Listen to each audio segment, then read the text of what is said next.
Hello, I am Dan Stapleton, and this is Rowan Kaiser. Hello. And this is Dungeons 2, which Rowan's reviewed for us. And I guess you're not really that wild about it as an old dungeon keeper hand. Yeah, this is the sort of dungeon keeper section of it. It's divided into two halves. There's an overworld and an underworld. The underworld is the dungeon keeper mode, and you sort of have indirect control over your troops. I'm currently picking them up for a little bit more direct control. And I'm going to go clear out some spiders. And the concept here is it's a dungeon management game where you're digging out your lair. You're the ultimate evil, they call you in this one. Yes, you're a bad guy. You're sort of supposedly the flip side of an RPG where the heroes come in and you try to ruin their lives by killing them with orcs and things. They're trying to steal your treasure and whatnot. Yes. But and I guess you're saying in the review that this one does that half of it reasonably well. Yeah, this part is a perfectly fine dungeon keeper-like game, or a dungeon management game. I guess that's the subgenre we're going with.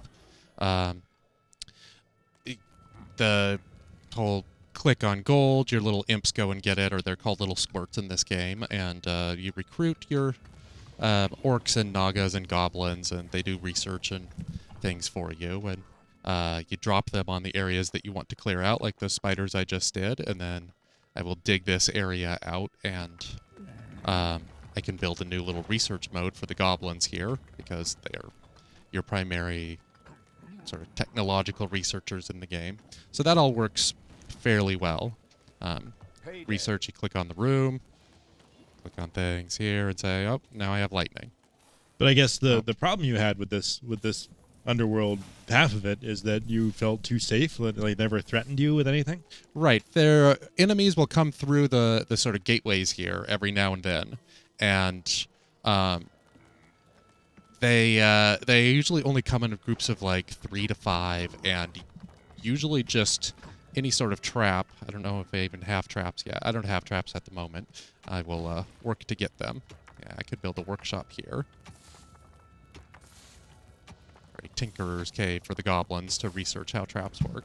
But any sort of traps will basically clear them out pretty quickly and efficiently.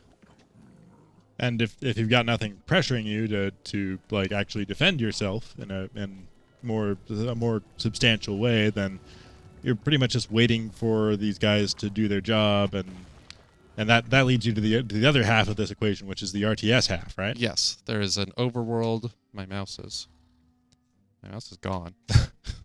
Well, there it is. There. Okay. Yes, there's an overworld section that's like an RTS SAF, and I'm going to head there after I start the trap research process here. But this idea, like in theory at least, like it sounded really good, and Yeah. like I saw this game in previews, and I kind of got excited about this idea where you build up your forces underground, and then you take them, above ground to actually go on offense. Yeah. Oh, your mouse is freaking out there, Ron. Yeah. One of the core issues with the Dungeon Keeper model is that it's kind of hard to do an end game because you don't really have direct control over your troops, so there's not like a super tactical battle you can engage in. It's just basically drop your troops on the enemy and hope they can wipe them out at this point. So this game tries to have this overworld model, which I'm heading to now. I'm dropping all my little orcs and nagas onto the overworld map. And this is where the main conflict is. So there's an RTS mode here that... So it's interesting that like the controls completely change here. Yeah, so like, now... this is basically a different game. Yeah, so now I do the lasso and right-click to move, and I can now tell my goblins to go invisible. You can see the goblin in the middle there who's gone invisible. But you equate this mode basically to 1994 Warcraft, original Yeah. old school Warcraft. Yeah, that's about it.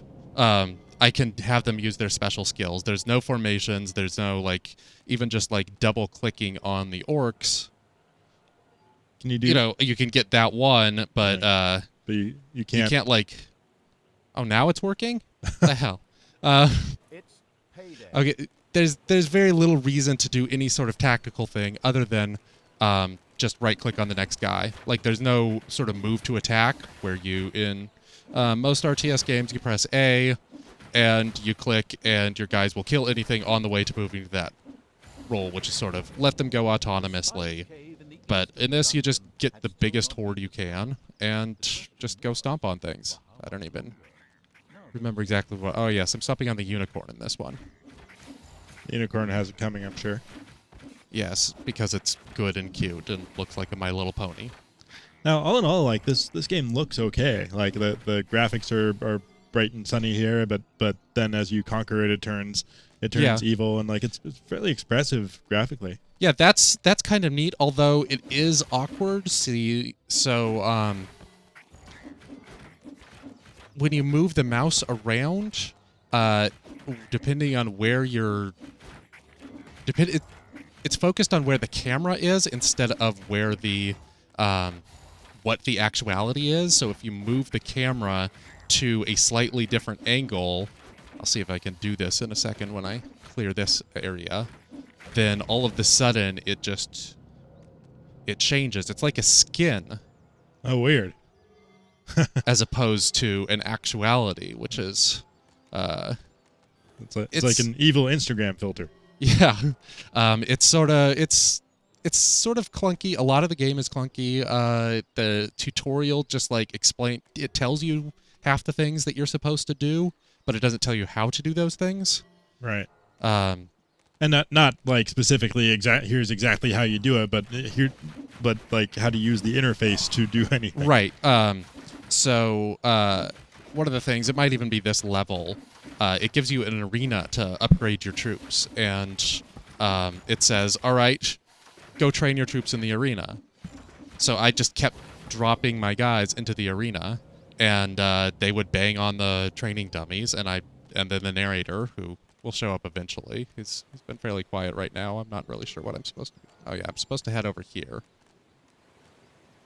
There are little quests that you do.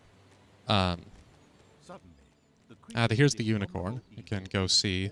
This is sort of the challenge of this level, is that she charms your army, and yeah, now you can't fight the unicorn. So I have to figure out a way around her. And there's the filter again.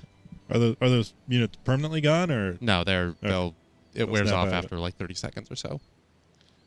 But so for the arena, the problem was it didn't tell you about a nested menu. Yeah, it didn't tell me that I was supposed to actually click on it and click on upgrade, and I just had the narrator yelling at me for like half an hour. He was just like, "Do this thing," and I'm like, "I'm doing this thing. Are they supposed to level up this way?" Not entirely certain what I'm supposed to be on about here, because the narrator has actually been quiet for a little bit.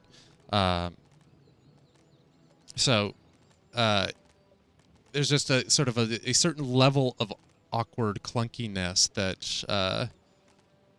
Well, and you're like an old Dungeon Keeper fan, so like if you don't know how these things work already, and it's not telling you, that's kind of an issue. Yeah, things like you're supposed to click on the rooms in order to do the things within the rooms. It doesn't like go really into what things exactly are supposed to be done in that way. Another key thing is the mini maps here. Because there are two different levels. You have the sort of the overworld mini map on the left here and the underworld mini map on the right, and that makes sense. Although I still occasionally get confused clicking back and forth between them. But the issue is that there are also dungeons. The thing that I'm going to, the exclamation mark here, is another dungeon, and that doesn't have a mini-map, and you have to... And it took me quite a while to figure out how to switch back and forth between getting to these dungeons. There are all these little menus here. So you can just get lost in layers. Yeah, and it's not really that complex of a game, but it has all these little annoying extra things like that. So I see your characters are gaining XP there. Are they going to actually gain new abilities, or is it just a little bit of a I think the XP primarily works to give them more hit points and energy points, and you gain the new abilities by upgrading them in the arena. Because that is a lot of numbers on screen Yeah. for something that's not that meaningful. Yeah, and it especially because the levels are so rare. Because I have 12 guys here. The XP is split up evenly between them, so they're only getting 1 or 2. And they're probably fairly expendable on the whole, those troops. Yeah, generally they are when you get. I think it might be this level, or it might have been the one before. But at a certain point, you will get an add-on for your hospital that automatically. Your troops kind of automatically go there and are resurrected over the course of a few seconds, or maybe a little more than that, maybe more like 15 or 30 seconds. So they'll just kind of automatically pop back up, and the only thing that really gets in your way is if they're like deep in a dungeon with a bunch of traps that you have to go past once again. Right.